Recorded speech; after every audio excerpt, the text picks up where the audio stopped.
Who Thinks Abstractly by Georg Wilhelm Friedrich Hegel. Think? Abstractly? Sauve qui peut. Let those who can save themselves. Even now, I can hear a traitor, bought by the enemy, exclaim these words, denouncing this essay because it will plainly deal with metaphysics. For metaphysics is a word, no less than abstract, and almost thinking as well, from which everybody more or less runs away as from a man who has caught the plague. But the intention here is really not so wicked as if the meaning of thinking and of abstract were to be explained here. There is nothing the beautiful world finds as intolerable as explanations. I, too, find it terrible when somebody begins to explain, for worse comes to worse, I understand everything myself. Here, the explanation of thinking in abstract would in any case be entirely superfluous. For it is only because the beautiful world knows what it means to be abstract that it runs away. Just as one does not desire what one does not know, one also cannot hate it. Nor is it my intent to craftily reconcile the beautiful world with thinking, or with the abstract at all, as if, under the semblance of small talk, thinking and the abstract were to be put over till in the end they found their way back into society incognito, without having aroused any disgust. Even if they were to be adopted imperceptibly by society, or, as the Swabians say, hereingezogen, before the author of this complication suddenly exposed this strange guest, namely the abstract, whom the whole party had long treated and recognized under a different title, as if he were a good old acquaintance. Such scenes of recognition, which are meant to instruct the world against its will, have the inexcusable fault that they simultaneously humiliate.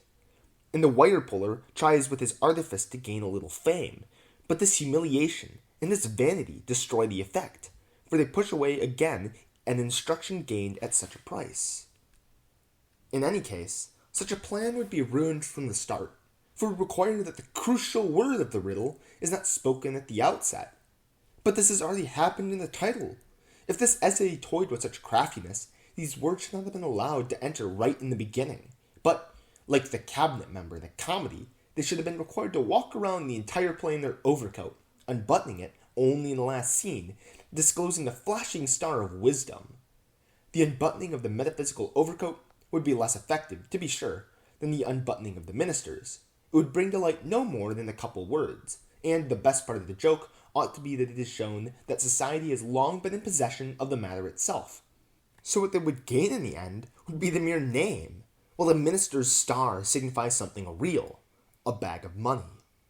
That everybody present should know what thinking is, and what is abstract is presupposed in good society, and we certainly are in good society. The question is merely who thinks abstractly. The intent, as already mentioned, is not to reconcile society with these things, to expect it to deal with something difficult, to appeal to its conscience, and not frivolously to neglect such a matter that befits the rank and status of such beings gifted with reason. Rather, it is my intent to reconcile the beautiful world with itself, although it does not seem to have a bad conscience about this neglect. Still, at least deep down, it has a certain respect for abstract thinking as something exalted, and it looks the other way not because it seems too lowly, but because it appears too exalted. Not because it seems too mean, but rather too noble, or conversely, because it seems an espèce, something special. It seems something that does not lend one distinction in general society, like new clothes, but rather something that, like wretched clothes or rich ones, if they are decorated with precious stones and ancient mounts or embroidery, that, be it ever so rich, has long become quasi-Chinese, excludes one from society, or makes one ridiculous in it. Who thinks abstractly? The uneducated, not the educated. Good society does not think abstractly because it's too easy, because it's too lowly, not referring to the external status, not from an empty affection of nobility that would place itself above that of which it is not capable, but on account of the inward inferiority of the matter. The prejudice and respect for abstract thinking are so great that the sensitive nostrils will begin to smell some satire or irony at this point. But since they read the morning paper, they know that there is a prize to be had for satires, and that I should therefore sooner earn it by competing for it than give it up here without further ado. I have only to adduce examples for my proposition. Everybody will grant that they confirm it. A murderer is led to a place of execution. For the common populace, he is nothing but a murderer. Ladies perhaps remark that he is a strong, handsome, interesting man. The populace finds this remark terrible. What? A murderer handsome? How can one think so wickedly and call a murderer handsome? No doubt you yourself are something not much better. This is the corruption of morals that is prevalent in the upper classes, a priest may add, knowing the bottom of things in human hearts. One who knows men traces the development of the criminal's mind. He finds in his history, in his education, a bad family relationship between his father and mother, some tremendous harshness after this human being had done some minor wrong. So he became embittered against the social order. A first reaction to this, in effect, expelled him, and henceforth did not make it possible for him to preserve himself except through crime.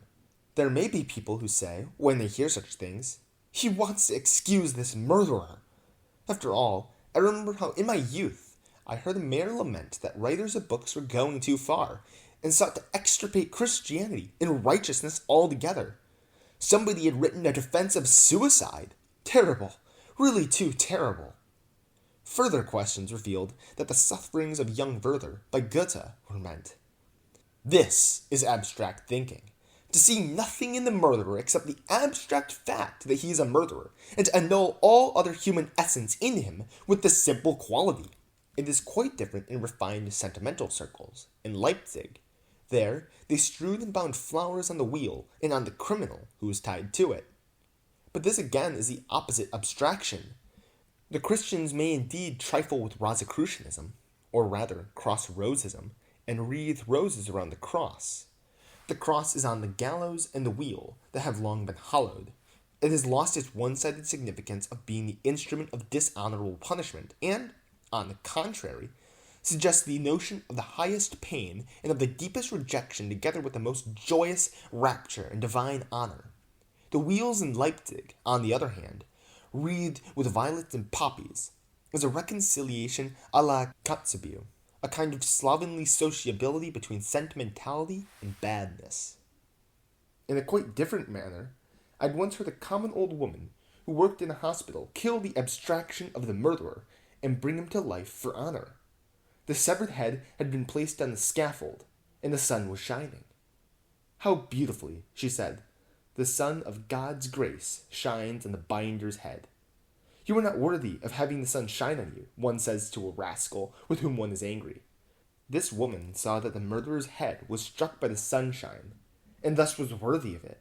She raised it from the punishment of the scaffold into the sunny grace of God, and instead of accomplishing the reconciliation with violence and sentimental vanity, saw him accepted in grace in the higher sun. Old woman, your eggs are rotten, the maid says to the market woman. What? She replies. My eggs? Rotten? You may be rotten. You say that about my eggs? You?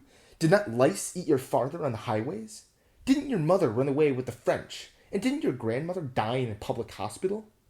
Let her get a whole shirt instead of that flimsy scarf. We know well where she got that scarf in her hats. If it were not for those officers, many wouldn't be decked out like that these days.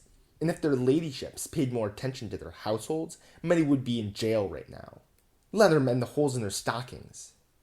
In brief, she does not leave one whole thread on her. She thinks abstractly and subsumes the other woman, scarf, hat, shirt, etc., as well as her fingers and other parts of her, and her father and the whole family too, solely under the crime that she found the eggs rotten. Everything about her is colored through and through by these rotten eggs. While those officers of which the market woman spoke, if, as one may seriously doubt, there is anything to that, may have got to see very different things. To move on from the maid to a servant, no servant is worse off than one who works for a man of low class and low income, and he is better off the nobler his master is. The common man, again, thinks more abstractly. He gives himself noble airs vis-a-vis the servant, and relates himself to the other man merely as to a servant. He clings on to this one predicate. The servant is best off among the French. The nobleman is familiar with his servant. The Frenchman is his friend. When they are alone, the servant does the talking. See Diderot's Jacques and Sonnet. The master does nothing but take a snuff and see what time it is, and lets the servant take care of everything else. The nobleman knows that the servant is not merely a servant, but also knows the latest city news, the girls, and the harbor's good suggestions. He asks him about these matters, and the servant may say what he knows about these questions. With the French master, the servant may not only do this, he may also broach a subject, have his own opinions, and insist on them. And when the master wants something, it is not done with an order, but he has to argue and convince the servant of his opinion and add a good word to make sure that this opinion retains the upper hand. In the army, we encounter the same difference. Among the Austrians, a soldier may be beaten. He is canaille. For whatever has the passive right to be beaten is canaille. Thus, the common soldier is for the officer this abstractum of a beatable subject with whom a gentleman who has a uniform and porte-épée, sword carrying, may trouble himself, and that could drive one to make a pact with the devil.